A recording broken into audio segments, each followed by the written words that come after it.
Bismillahirrahmanirrahim.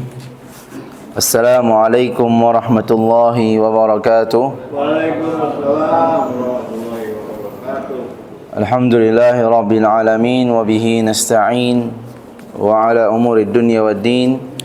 Wassalatu wassalamu ala asyrafil anbiya'i wal mursalin nabiyina Muhammadin wa ala alihi wa sahbihi ajma'in. Asyhadu an la ilaha illallah wahdahu la syarika lah wa asyhadu anna Muhammadan abduhu wa rasuluhu la nabiyya wa la rasula ba'dah. Qala Allah Ta'ala fil Qur'anil Karim, ya ayyuhalladzina amanu taqullaha haqqa tuqatih wa la tamutunna illa wa antum muslimun. Jamaah kaum muslimin, kaum muslimat, A'azzani Allah wa iyyakum jami'an. Alhamdulillah, segala puji dan puja syukur hanya milik Allah Rabbul Izzati wal Jalalah. Dialah Allah Subhanahu wa taala yang telah memberikan kepada kita kenikmatan yang begitu besar, juga telah memberikan kepada kita kenikmatan begitu banyak. Allah Subhanahu wa taala berfirman, wa in ta'uddu ni'matallahi la tuhsuha. Dan perlu kita yakini, apapun nikmat yang kita dapati, kenikmatan yang ada pada diri kita, hakikatnya itu semua milik Allah Subhanahu wa taala. Pemberian anugerah dari Allah, nikmat dari Allah. Allah Subhanahu wa taala berfirman, "Wa ma bikum min ni'matin faminallah." Apa-apa saja yang ada pada diri kalian, maka ketahuilah itu semua nikmat dari Allah Subhanahu wa taala. Oleh karena yang memang selayaknya kita sebagai hamba Allah Subhanahu wa taala senantiasa memuji Allah Subhanahu wa taala, dan kita memulai majlis ini dengan pujian tersebut. Salawat bertangkikan salam kita haturkan kepada suri tauladan kita, uswah hasanah kita, Nabi Muhammad sallallahu alaihi wasallam, juga beserta keluarga, para sahabat, serta umatnya yang berusaha untuk mengikuti sunnahnya hingga akhir zaman. Ikhwati fiddin, azani Allah wa iyyakum jami'an. Melanjutkan pembahasan yang lalu dalam kitab yang sama, Ahadithul Akhlaq, hadis-hadis berkaitan dengan akhlak Nabi sallallahu alaihi wasallam, berupa perangai beliau ataupun sunnah qauliyah, ya, anjuran beliau untuk berakhlak yang baik dengan cabangnya yang begitu banyak. Kitab ini digarang oleh Syekh Abdul Razak bin Abdul Muhsin Al-Badr hafizahullah ta'ala, ya. Dan sudah sampai kepada pembahasan tentang 4 pondasi, 4 hadis yang menjadi rujukan, ya, menjadi induk dalam akhlak yang mulia. Yang pertama, ya, ini sudah sempat dibahas kemarin, yaitu hadis Rasulullah sallallahu alaihi wasallam, "Man kana yu'minu billahi wal yaumil akhir falyaqul khairan aw liyasmut." Nah, ini hadisnya familiar, ya. Terkenal hadis ini, ya. Sudah pada hafal atau belum? Sudah, ya. Hafal Ustaz, belakangnya saja, liyasmutnya saja. Barang siapa yang beriman kepada Allah dan hari akhir, hendaknya dia mengucapkan ucapan yang baik, atau jika tidak baik maka hendaknya dia diam. Ya, ini sudah berlalu pembahasannya. Juga yang kedua, ya, adalah sabda Rasulullah sallallahu alaihi wasallam, min husni islamil mar'i tarkuhu ma la ya'ni. Di antara tanda ciri keelokan Islam seseorang adalah meninggalkan sesuatu yang tidak bermanfaat atau tidak berguna baginya. Tentunya dalam koridor syar'i, ya. Bukan dalam koridor hawa nafsu kita, ya, atau hawa nafsu sebagian manusia. Hadis ini seringkali disalahpahami, ya. Tatkala ada orang yang menasihati, maka disampaikan hadis ini. Gak perlu kamu nasihatin saya. Ya, min husni islamil mar'i tarkuhu ma la ya'ni. Jangan ikut campur urusan orang lain. Nah, ini salah. Hak seorang muslim adalah saling menasihati, ya. Sehingga penting memahami hadis ini sebagaimana mestinya. Kemudian yang ketiga adalah hadis Rasulullah sallallahu alaihi wasallam yang menjadi induk akhlak yang baik adalah tatkala seorang sahabat meminta wasiat kepada Nabi sallallahu alaihi wasallam, wasiat yang ringkas, maka beliau mewasiatkan kepada sahabat tersebut, la taghdab. Ya. La taghdab. Apa artinya la taghdab? Jangan marah. La taghdab. Faraddada miraran qala la taghdab. Ya. Orang tersebut senantiasa meminta wasiat, tetapi tetap wasiat Nabi sallallahu alaihi wasallam tidak berubah, la taghdab. Jangan marah, ya. Karena marah ini, ya, apabila diluapkan tanpa ada benteng sesuai dengan arahan Nabi sallallahu alaihi wasallam, maka akan meluber ke sana kemari, ya. Oleh karena ya sebagian salaf mengatakan al-ghadabu awwaluhu junun wa akhiruhu nadam. Amarah, ya, emosi, mudah marah, ya. Awalnya permulaannya itu adalah junun, hilang akal, gila, ya.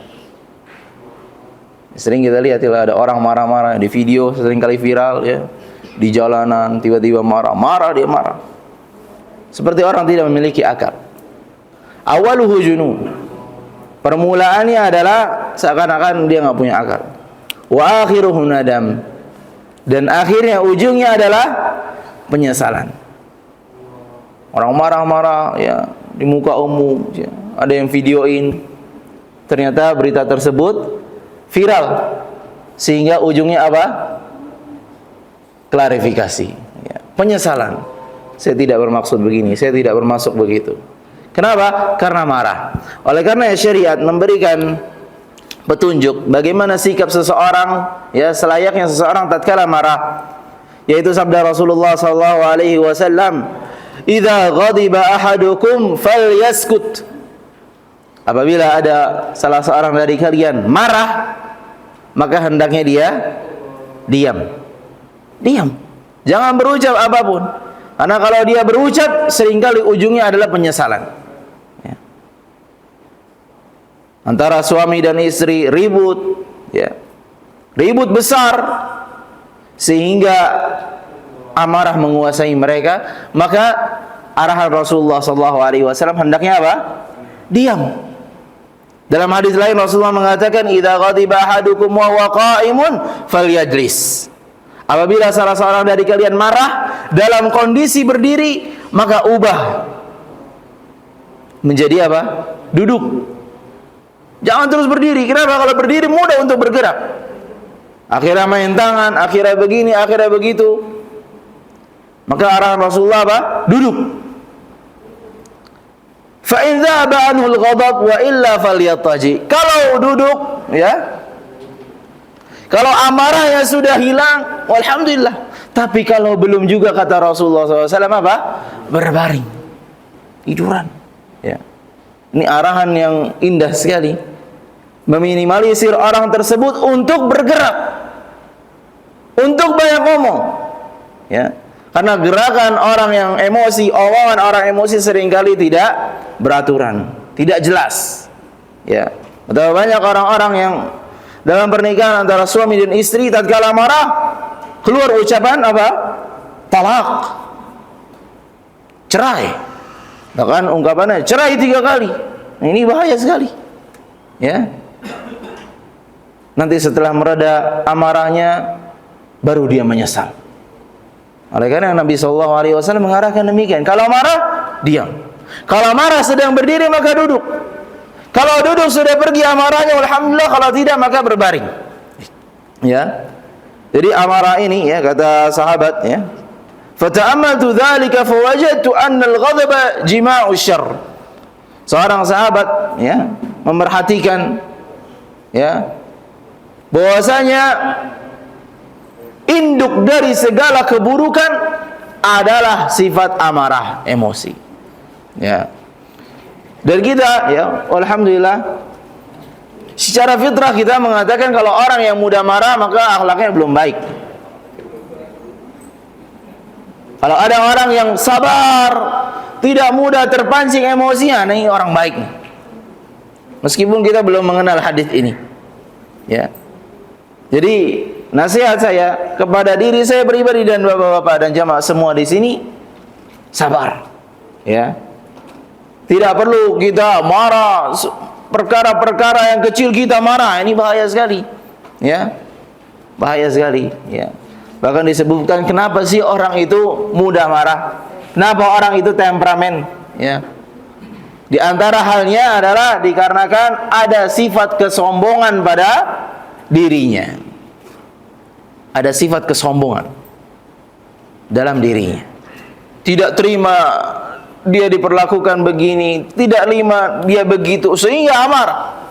Antri lama, nggak terima dia. Saya maunya akses paling cepat. Saya begini, saya begitu, pangkat saya begini, begini, begitu. Kedudukan saya di antara masyarakat begini, begitu. Saya tidak layak mendapatkan untuk ngantri panjang. Marah. Ya, juga disebutkan di antara sebabnya juga adalah adanya penyakit apa?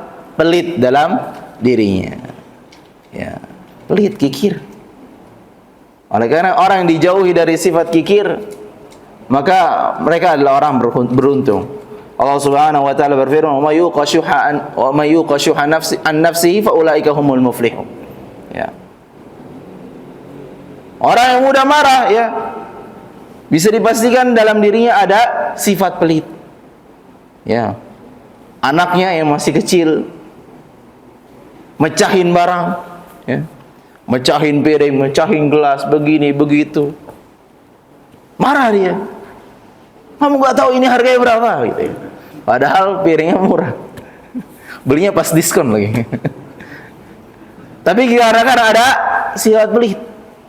Perhitungan, segala sesuatu dihitung begini begitu, sehingga kalau ada yang keluar dari hitungannya maka dia marah, waliyadzubillah, ya. Dan ini adalah induk hadis yang ketiga dalam hadis akhlak yang mulia.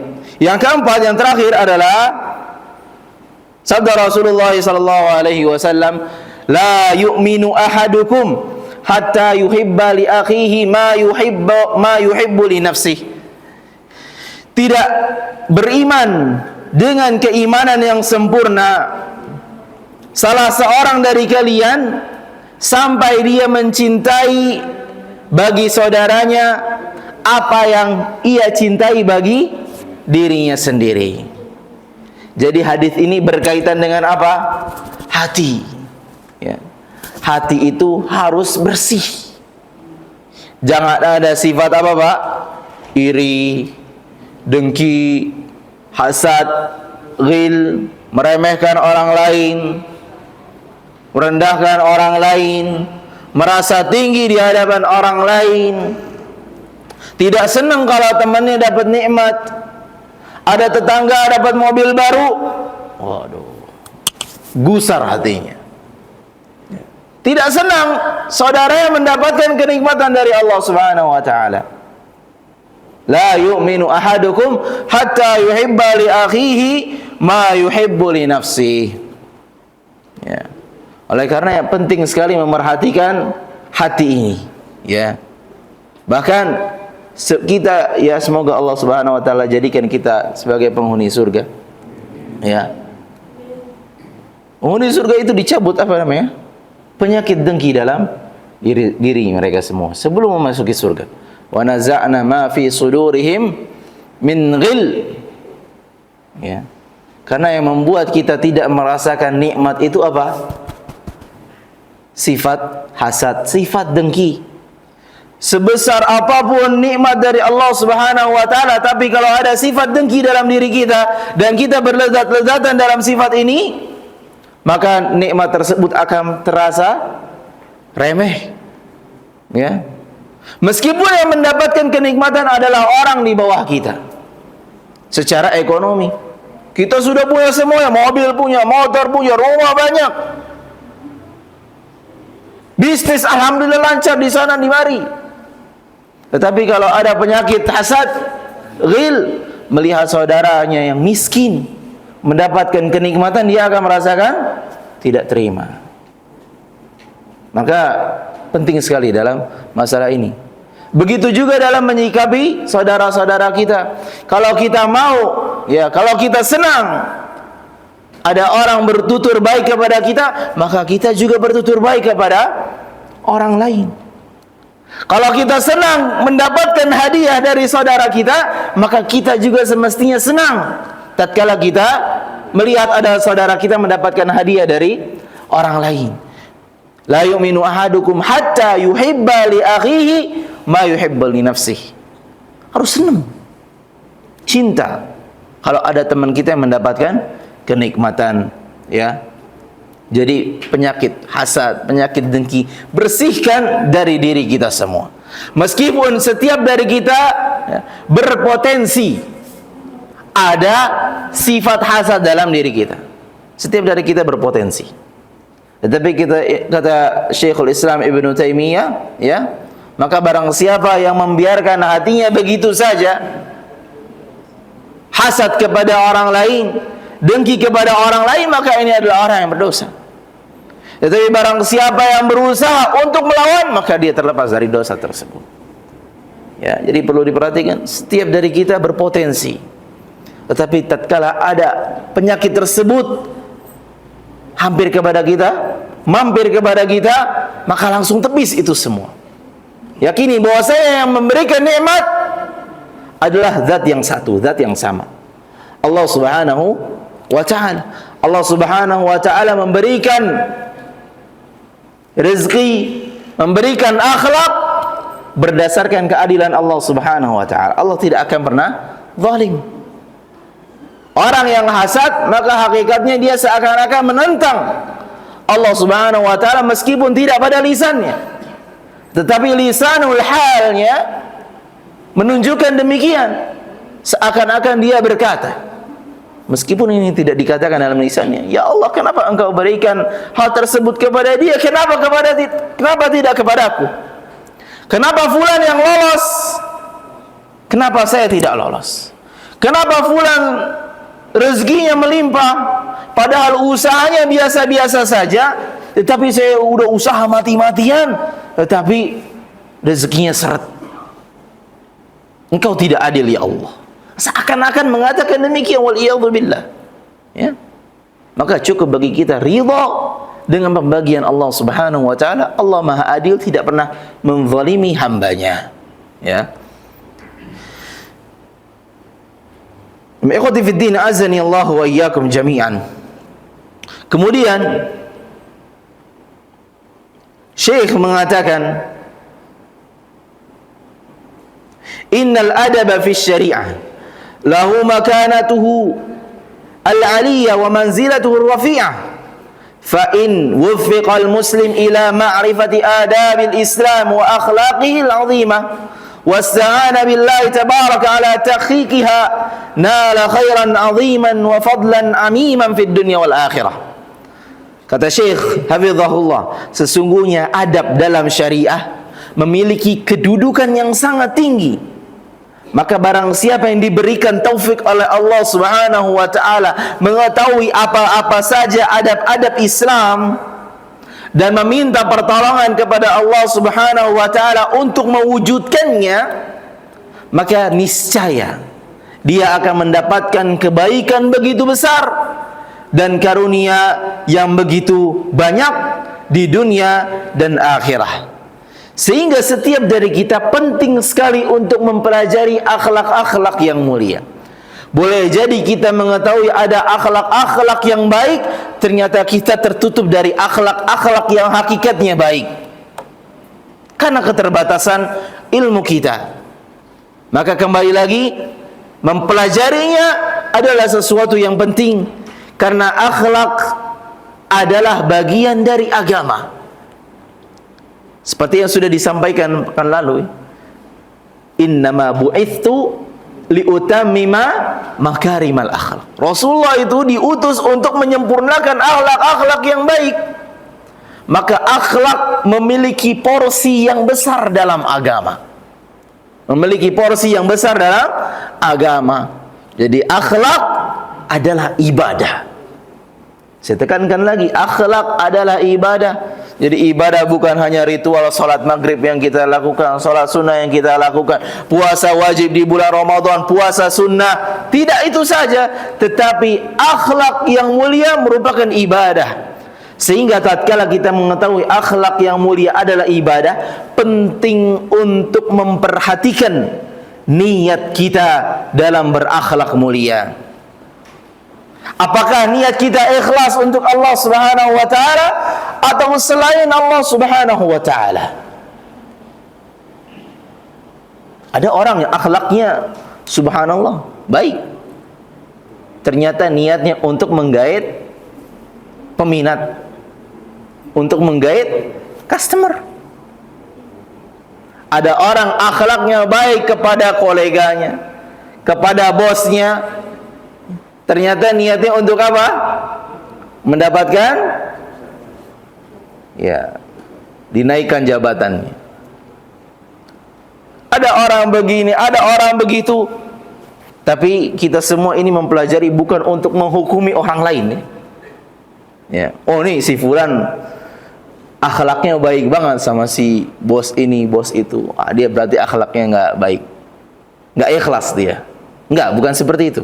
Tetapi lemparkan kepada kita semua, kepada diri masing-masing. Apakah kita berakhlak dengan akhlak yang baik lillahi azza wajal atau selain itu? Apakah kita berakhlak baik kepada orang tua kita untuk Allah Subhanahu wa taala, mendapatkan balasan Allah Subhanahu wa taala, atau selain itu iming-iming warisan, iming-iming diberikan bantuan ekonomi sama orang tua sendiri, sehingga dia harus berakhlak yang baik? Maka diperhatikan bagaimana dia kepada pasangannya, suami dengan istri, istri dengan suami, berakhlak baik untuk apa? Apakah untuk Allah atau selain Allah Subhanahu wa taala? Makanya ini perlu kali diperhatikan. Dan akhlak yang mulia, ikhwati fiddin, masing-masing dari kita sudah diberikan rezekinya. Ya, sudah disampaikan Allah membagi-bagi akhlak sebagaimana Allah membagi rezeki. Ada akhlaknya 70% mungkin baik, 30%-nya buruk. Ada yang 50%-nya baik, 50% buruk. Maka tugas kita adalah memperbaiki akhlak-akhlak kita yang kurang baik. Dan ini butuh dengan usaha. Allah Subhanahu wa taala berfirman, "Walladzina jahadu fina lanahdiyannahum subulana wa innallaha lama'al muhsinin," dalam surat Al-Ankabut ayat 69. Sesungguhnya orang-orang yang bersungguh-sungguh di jalan kami, maka niscaya kami akan tunjukkan jalan-jalan kami. Wa innallaha lama'al muhsinin. Dan ini selaras dengan sabda Rasulullah sallallahu alaihi wasallam. Kata Rasulullah sallallahu alaihi wasallam, "Innamal ilmu bitta'allum." Sesungguhnya ilmu itu bisa didapati dengan cara apa, Pak? Belajar, ta'allum. Ya. Nggak mungkin ada orang lahir langsung pintar, nggak mungkin. Tetapi orang mendapatkan ilmu dengan metode apa? Belajar. Dan di sini menggunakan ta'allum, itu belajarnya bertahap-tahap. Ya. Bayi belajar dulu untuk mengucapkan kata, ya. Belajar untuk merangkak, belajar untuk berdiri, belajar untuk berjalan, semuanya bertahap. Tidak mungkin dia bisa langsung hafal Quran, tidak mungkin dia bisa langsung hafal hadis, tidak bisa dia langsung mempraktikkan akhlak-akhlak yang baik sebagaimana Rasulullah SAW. Makanya innamal ilmu bitta'allum. Ilmu itu didapati dengan cara belajar secara bertahap. Dan juga kata Rasulullah, wa innamal hilmu bittahallum. Begitu juga kelemah lembutan. Al-hilm bisa didapati dengan cara berusaha untuk tahallum. Kalau orang yang dari sejak kecil mungkin sudah temperamen, emosian. Bukan mustahil dia menjadi orang yang penyabar, tetapi butuh dengan proses. Berusaha untuk sabar sekali, kecolongan 2 kali. Berusaha sabar 5 kali, kecolongan 10 kali. Terus berusaha untuk bersabar 10 kali. Kecolongan mulai minim 2 kali, sekali, sampai dia mudah untuk menyikapi segala masalah dengan kesabaran. Yang tadinya dia temperamen, lalu karena dia berusaha belajar untuk sabar, berusaha untuk lemah lembut, maka Allah Subhanahu wa ta'ala akan jadikan dia menjadi orang yang lemah lembut, jadi orang yang sabar.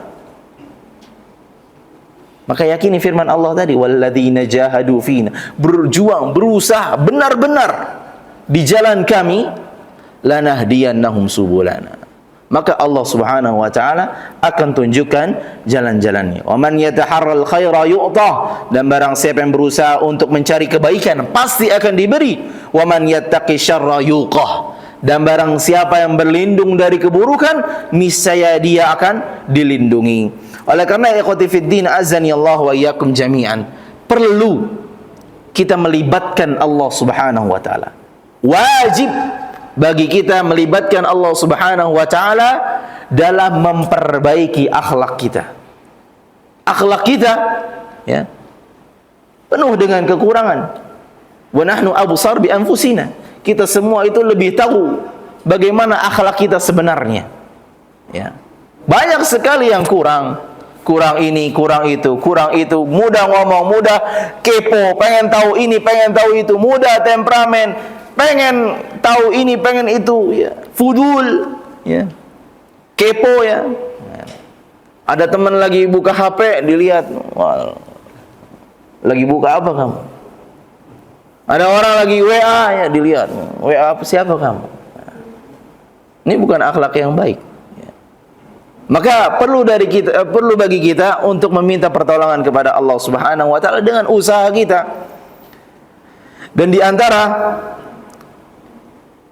doa yang diajarkan oleh Rasulullah sallallahu alaihi wasallam adalah doa yang diajarkan kepada Muadz bin Jabal. Kata Rasulullah sallallahu alaihi wasallam, "Ya Muadz, wallahi inni la uhibbuk." Wahai Muadz, demi Allah sesungguhnya aku benar-benar mencintaimu. Ya. Kata Muadz, "Bi abi anta wa ummi, wallahi inni la uhibbuk." Ya Rasulullah, demi Allah, aku juga mencintaimu. Kata Rasulullah sallallahu alaihi wasallam, "Usika ya Muadz." Aku mewasiatkan kepadamu wahai Muadz, la tada'anna fi kulli duburi salatin an taqul. Jangan pernah sekali-kali kamu tinggalkan di penghujung salatmu untuk membaca doa Allahumma a'inni ala dzikrika wa syukrika wa husni ibadatik. Allahumma a'inni ala dzikrika wa syukrika wa husni ibadatik. Ya Allah, bantulah aku untuk senantiasa mengingatmu, bersyukur kepadamu, dan memperbaiki ibadahku. Ya. Para ulama berselisih kapan seseorang membaca ini semua. Wallahu a'lam, yang saya lebih rajihkan adalah membacanya tatkala sebelum salam.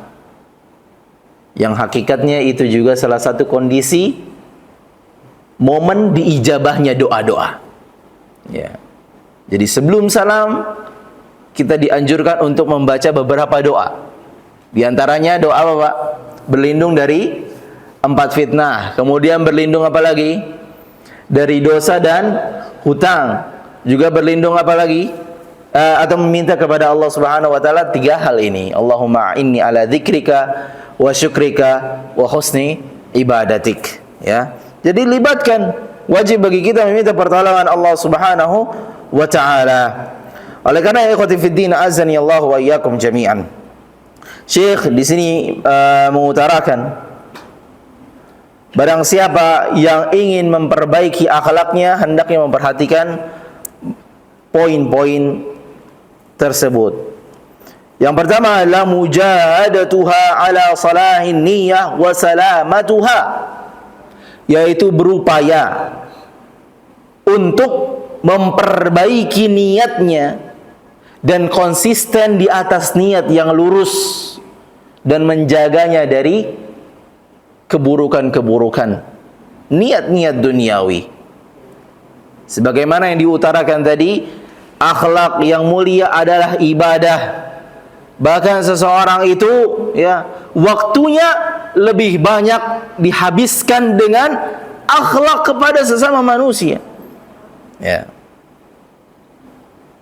Dan ini adalah ibadah, maka penting sekali untuk meluruskan niat. Dan niat ini tidak cukup diluruskan hanya sekali lalu sudah begitu saja, tidak. Tetapi penting untuk diupayakan. Penting untuk dilawan. Karena ya syaitan tidak akan membiarkan orang lurus begitu saja. Tapi dia berusaha untuk menggelincirkan setiap Bani Adam.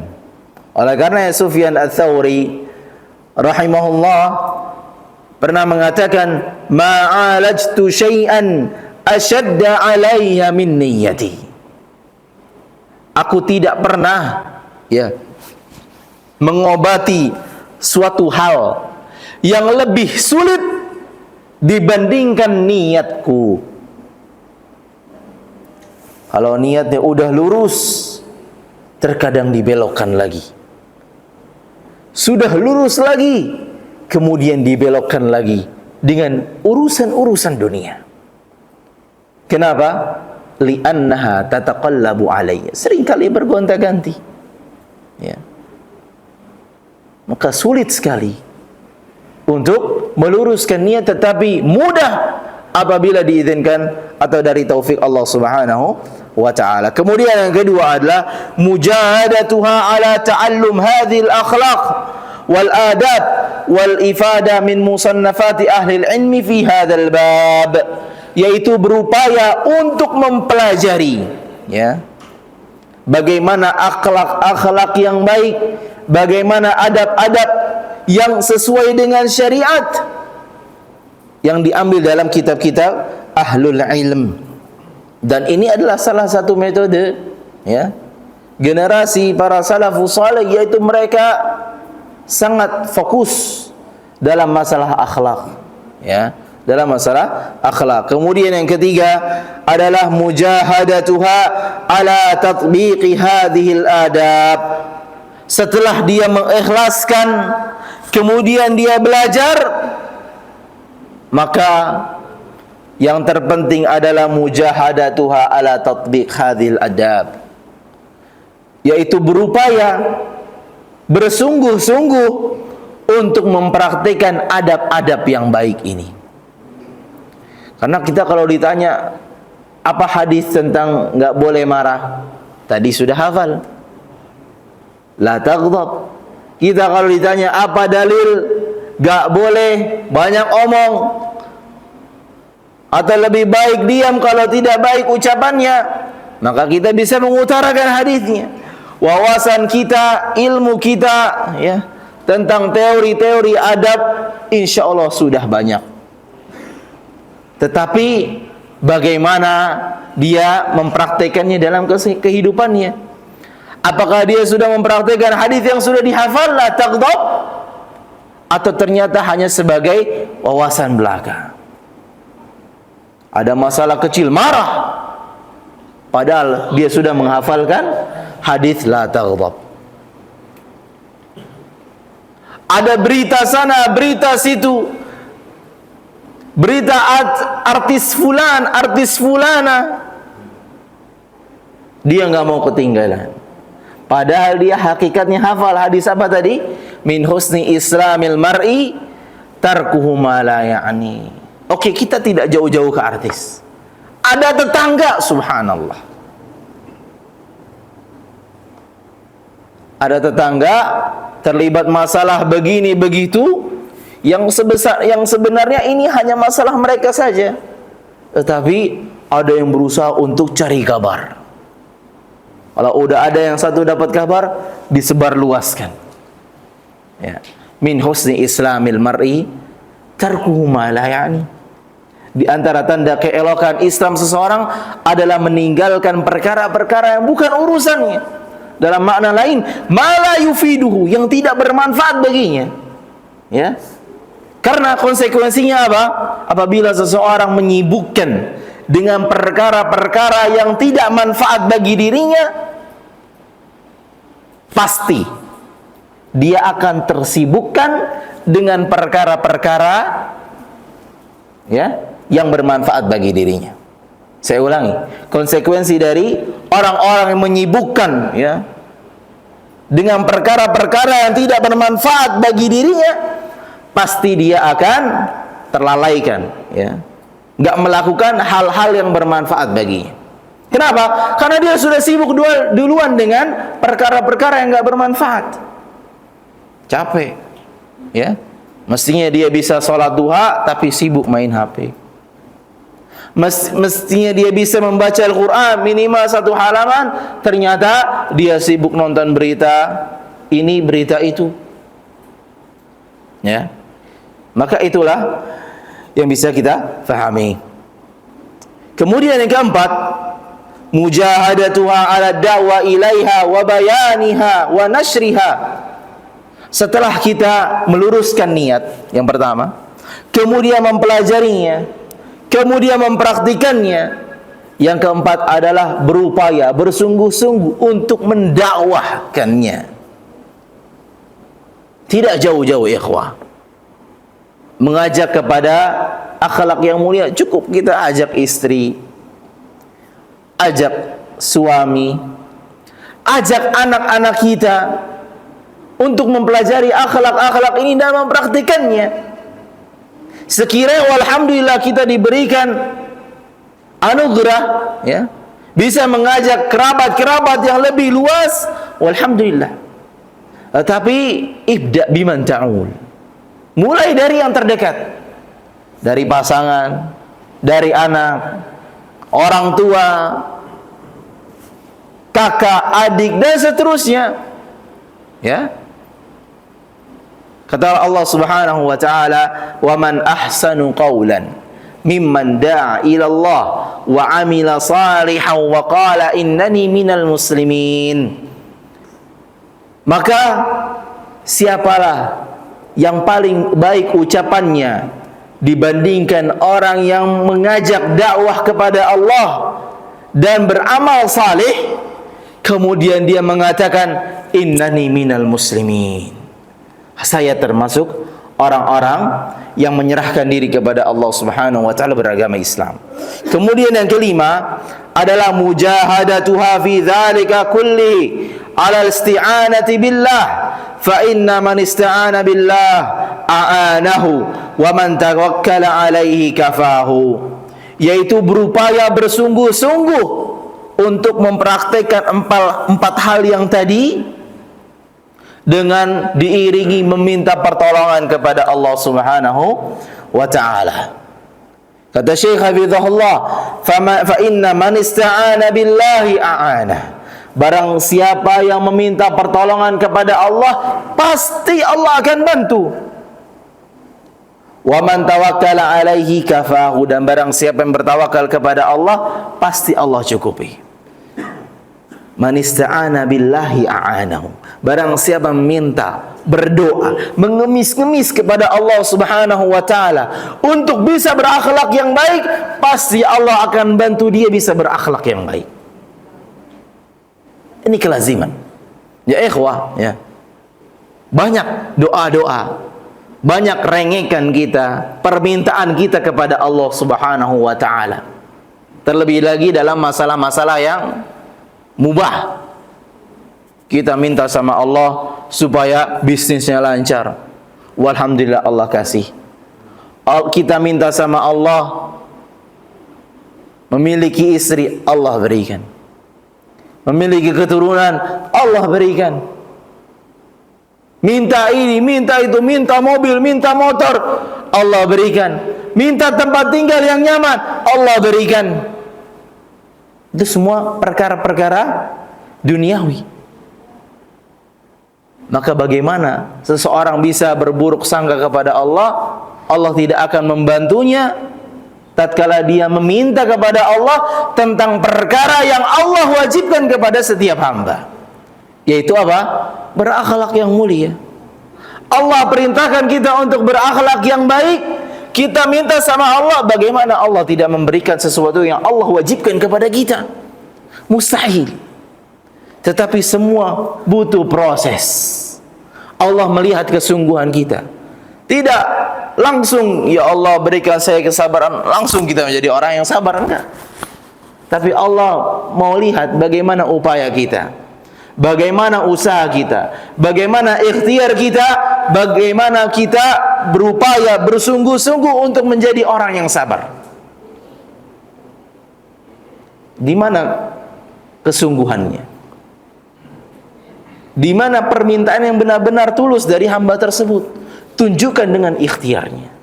Jangan sebatas meminta lalu ikhtiar sekali ternyata gagal, langsung dia ngedown, wal iyadzubillah, ya. Jadi itu semua ikhwati fiddin azani Allah wa iyyakum jami'an berkaitan dengan akhlak yang baik, yang setiap dari kita penting sekali untuk menaruh perhatian besar dalam akhlak ini, ya. Dan semoga Allah Subhanahu wa taala memberikan kepada kita akhlak yang mulia, ya. Karena kita semua tahu, ya, akhlak yang mulia ini merupakan jalan yang paling banyak mengantarkan seseorang kepada surga Allah Subhanahu wa taala, ya. Dan kita semua pengin, ya, dekat dengan Rasulullah sallallahu alaihi wasallam. Kita nggak bisa berdekat-dekatan dengan Rasulullah di dunia ini, tapi kita pengin dekat majlisnya dengan Rasulullah sallallahu alaihi wasallam. Bukankah kita semua cinta kepada beliau sallallahu alaihi wasallam? Setiap hari kita bersalawat. Bahkan setiap Jumat kita dianjurkan untuk bersalawat. Maka buktikan cintanya dengan kita berupaya untuk berakhlak yang baik. Dan tinggalkan akhlak yang buruk yang akan menjauhkan kita dengan Rasulullah sallallahu alaihi wasallam nanti di hari kiamat. Kata Rasulullah SAW, di antara orang-orang yang paling jauh denganku dan aku benci, bayangkan, adalah orang-orang yang buruk akhlaknya, yaitu orang-orang yang seringkali mengucapkan ucapan yang tidak berada faedahnya. Banyak ngomong, waliyadzubillah. Tidak mikir dulu sebelum ngomong. Yang ada apa? Ngomong dulu baru mikir. Ya ngomong aja saya. Tapi apa yang kamu omongin tadi? Entahlah. Oleh karenanya ada istilah apa? Bukan ngomong yang penting, tapi yang penting ngomong, ya. Yang penting ngomong. Nah, ini salah, ya. Yang benar adalah ngomong yang penting, ngomong yang baik. Jangan yang penting ngomong, ya. Sehingga kita semua menjauhkan dari kita semua akhlak-akhlak yang buruk. Banyak ngomong yang enggak ada faedahnya, yang tidak ada urusannya dalam diri kita semua. Berteriak-teriak, ya, mencaci maki, merendahkan saudara kita, terutama saudara semuslim. Nah, kita simak adzan terlebih dahulu. Alhamdulillahirabbil alamin wa bihi nasta'in wa ala umuri dunya waddin. Wassalatu wassalamu ala asyrafil anbiya wal mursalin nabiyina Muhammadin wa ala alihi wa sahbihi ajma'in. Ya. Yang demikianlah adalah muqaddimah dari Syekh Hafizahullah Ta'ala. Dan insyaAllah kita akan melanjutkan pembahasan, ya. Dan di sini Syekh, ya, mengutarakan, ya, ada pembahasan berkaitan dengan birrul walidain atau uququl walidain, silatul arham, hukukul jar, hak-hak berkaitan dengan tetangga, dengan anak yatim, dengan para pekerja, dengan saudara seiman, dan bagaimana seorang mukmin hakikatnya dia bukan orang yang mudah melaknat, bukan orang yang mudah mencela. Kemudian akhlak al-afu anin nas, bagaimana memaafkan manusia. Kemudian la taghdab, jangan marah. kemudian tercelanya ghibah, namimah dan merendahkan orang lain, kemudian akhlak haya, malu, kemudian menjenguk orang-orang yang sakit, bermuamalah dengan keluarga, bermuamalah dengan anak-anak kecil, bersikap baik kepada hewan-hewan, adab di jalan, adab di majlis, adab sebagai penuntut ilmu, adab makan, adab buang hajat, adab atau akhlak seorang pedagang muslim, adab di rumah, di antara rumah-rumah Allah, dan adab berkendara dan tatkala safar. Dan itu semua insyaallah akan kita bahas satu persatu dengan taufik dari Allah Subhanahu wa taala. Semoga Allah mudahkan. Nah, dan selebihnya ada pertanyaan dari ikhwan semua di sini. Dipersilahkan.